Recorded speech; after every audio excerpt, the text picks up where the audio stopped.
Hello friends, இன்றைக்கி டே 22 art 22. இன்றைக்கி நாம் ட்ரா பண்ண போகிறது யார் வாங்க பார்க்கலாம். இவங்க தான் மரியா ஷரபோவா. இவங்க யாருன்னு எல்லாருக்கும் தெரிஞ்சிருக்கும். இவங்க வேர்ல்டுலேயே ஃபேமஸான டென்னிஸ் பிளேயர். பட் அந்த ஃபேமஸ் ஆகிறதுக்காக இவங்க எவ்வளோ கஷ்டப்பட்டாங்கன்றது சில பேருக்கு தெரிஞ்சிருக்கலாம், நிறைய பேருக்கு தெரிஞ்சிருக்காது.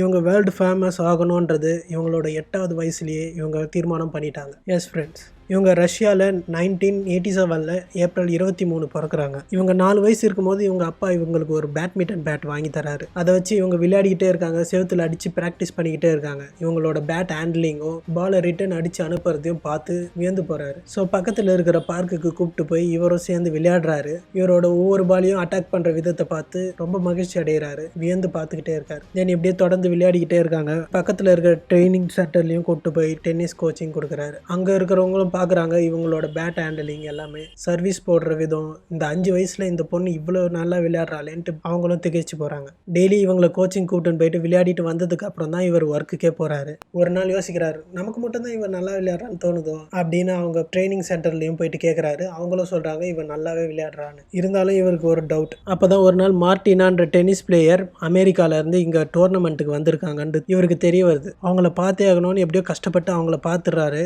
அவங்க கிட்ட பேசுகிறாரு, என் பொண்ணு வந்துட்டு இந்த மாதிரி டென்னிஸ் விளையாடுறா, ஆனால் அவன் நிஜமாலே நல்லா விளையாடுறாளான்னு நீங்கள் பார்த்து சொல்லுங்கன்றாரு. இவங்களும் சரின்னு சம்மதிக்கிறாங்க. இவங்க முன்னாடி கூட்டிகிட்டு வந்து மரியாதை விளையாட வைக்கிறாரு. மார்டினாக்கே சம ஆச்சரியம், 5 வயசில் இந்த பொண்ணு இவ்வளோ திறமையாக இருக்காளே, ஸோ நீங்கள் இங்கே இருக்காதீங்க, ரஷ்யாவில் இருந்தால் அவளுக்கு ஸ்கோப் கிடையாது, நீங்கள் அமெரிக்காவுக்கு வந்துடுங்க, அங்கே உங்களுக்கு நிறைய ஸ்பான்சர் கிடைப்பாங்க அப்படின்ட்டு சொல்கிறாங்க. அவ்வளோதான். அவங்க அப்பாவுக்கு ஒரே சிந்தனையாக இருக்குது, இவ்வளோ வருஷமாக நம்ம ரஷ்யாவில் இருந்துட்டோம், நம்மளுக்கு இங்கிலீஷும் சரியாக பேச வராது, இவங்க அமெரிக்காவுக்கு போனால் நம்ம பொண்ணு நல்லா வருவாளேன்னு சொல்கிறாங்களேன்ட்டு யோசிச்சுக்கிட்டே இருக்காரு. தென் அவர் பொண்ணு மேலே இருக்கிற நம்பிக்கையில் மிகப்பெரிய ரிஸ்க் எடுக்கிறாரு. எஸ் ஃப்ரெண்ட்ஸ், அவர் அமெரிக்காவுக்கு போகலான்ட்டு முடிவெடுக்கிறாரு. அதுக்காக காசை ரெடி பண்ணுறாரு. அவங்க தெரிஞ்சவங்க கிட்டலாம் கேட்குறாரு. ஒரு வழியாக ரெடி பண்ணிட்டாரு. ஆனால் அவங்க ஒய்ஃபுக்கு விசா கிடைக்கல.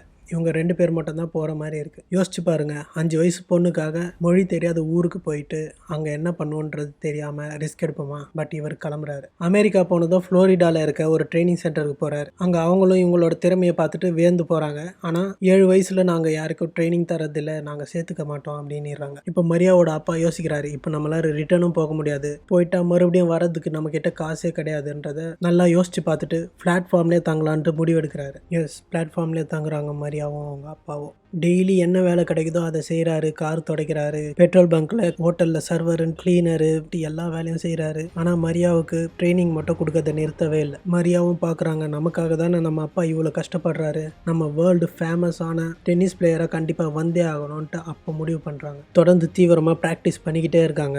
இப்படியே 1.5 வருஷம் போகுது. பிளாட்ஃபார்ம்லேயே 2 பேரும் சர்வைவ் பண்ணுறாங்க. தொடர்ந்து ஸ்பான்சருக்கும் ட்ரை பண்ணிகிட்டே இருந்ததால் அவங்களோட 9வது வயசில் ஒரு ஸ்பான்சர் கிடைக்கிறாரு. அவ்வளோதான், நல்ல ட்ரைனிங் சென்டரில் போய் ஜாயின் பண்ணுறாங்க. தொடர்ந்து ப்ராக்டிஸ் தீவிரமாக பண்ணிக்கிட்டே இருக்காங்க. எல்லா போட்டிகள்லையும் வெற்றி குவிக்கிறாங்க. இவங்களோட ஒரே ஒரு இலக்கு வெற்றி மட்டும்தான். வேறு எந்த என்டர்டெயின்மெண்ட்டும் இல்லை. இவங்க வாங்காத கப்புகளே இல்லை, எல்லாத்துலேயும் வெற்றி தான். இப்போ உலகத்தில் இவங்களை தெரியாதவங்க யாருமே இருக்க முடியாது. அவங்க பட்ட கஷ்டத்துக்கு எல்லாம் பலன் கிடச்சிருச்சு. அவங்க அப்பா ரொம்ப பெருமைப்படுறாரு. இதை விட வேறு என்னங்க வேணும்? ஸோ உங்களுக்கு திறமை இருந்தால் அதை வளர்த்துக்கிட்டே இருங்க, அதுக்கான பலன் ஒரு நாள் கிடைக்கும். இன்ஸ்பைரிங்காக இருந்ததா? தேங்க்யூ ஃபார் வாட்சிங்.